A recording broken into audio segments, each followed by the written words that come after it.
Hello mga kamamshi, mga kapapshi, welcome to the Roca Vlog. So, naaday ko diri karon sa Barangay Talangnan kung saan ginagawa ang magiging bagong wet market ng Madridejos, Cebu, Bantayan Island.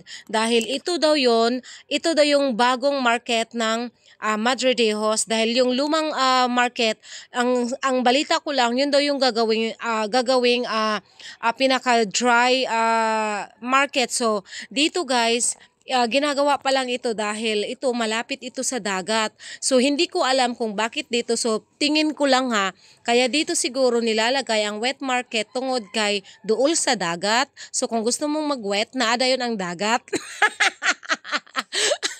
'Di ba? So, yun lang yung tingin ko kasi kung gusto mong ma-wet o dool sa dagat, so wet market.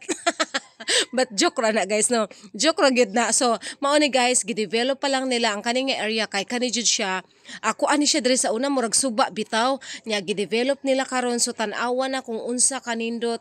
Puwerteng ninduta sa area as you can see guys. Tingnan nyo naman, ang daming nagtatambay diha paghapon, naiga-practice og kanang mga kuan, kanang mga kumbo, diha sila ga-practice ang mga bata, diha ganagandagan kay puwerte jong ninduta dire sa area. So ang kaning barangay Tarong, ang barangay Talangnan, silingan ni siya sa barangay Tarong, 'di ba? Silingan ni siya sa barangay Poblasyon. So, pwede rag yung duula ko. Kaya ayan so daghang tao karon kay tungod wala na trabaho kay human na ang ilang oras sa ilang pagtrabaho. So, mao na pag-ana na mo diha, perting daghanag bata, gaduwa, naiga-practice. So, in the future, pag mahuman na ni nga kanang market dire, advantage ni sa amua no, mga taga-barangay Tarong kay duol ra kay ni sa amua.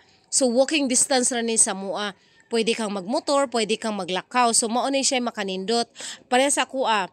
Permi ko dire magkuan, permi ko dire magwalking ikabuntag. So magian gyud din ako no, di ba? Tan-awa inyong The Roca Vlogs. Sa iyang kalipay nga naa diri nakatungtong, nagsayaw-sayaw na, nabuang na. But guys, kung mahuman na ni siya diri nga market, tingin ko lang ito na yung pinaka the best na market dito sa amin dahil ang market kasi namin doon sa yung lumang market namin wala na masyadong tinda kasi hindi ko alam ano nangyari, basta gamay na lang ang tinda ngayon kumpara dati nung maliit ako, ang daming tinda. Hindi ko nga alam ano nangyari, basta ang market namin ngayon gamay na lang jud siya tinda kumpara sa dati. Tanawa na nga buang na nagsige nagsayaw kay nalipay jud mi kay nindot kayong area guys. Talagang ang suba nagiging plain na talaga at suba or dagat ba, 'di ba? Tungod kay gikuan naman gitambakan, gidevelop so nindot na jud siya kaayo.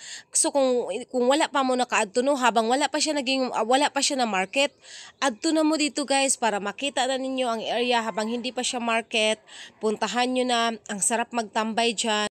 So daghan kayo ang mga tanan nako, asa daw banda ang Madridejos. So ang Madridejos po ay isa sa mga lungsod ng Bantayan Island. Dahil ang Bantayan Island ay mayroong 3 lungsod, Santa Fe, proper ng Bantayan at ito ang Madridejos. Kasi madalas ang mga tao, ang alam lang kasi talaga nila, ang nasa Bantayan is ang Bantayan ug ang Santa Fe. So wala masyado yung nakahibaw sa Madridejos. So mauni ang Madridejos. Naay 14 ka barangay og isa sa mga lungsod sa Bantayan Island og mauni ang akong yutang na tawhan ang lungsod ng Madridejos, Barangay Tarong. So diri ko ni dako, diri ko gi panganak. So ang akong lahi gyud, akong inahan, akong amahan taga diri gyud ko, as in lumad nga taga Madridejos. So mao na guys, ang Madridejos ay isa sa lungsod ng Bantayan. At kung magtatanong kayo nasaan ba ang Bantayan, ang Bantayan ay matatagpuan, ang Bantayan Island ay matatagpuan sa norte ng Cebu, 6 hours away from the city. At kung mayroon kayong 1,000, makarating na kayo dito sa Bantayan Island.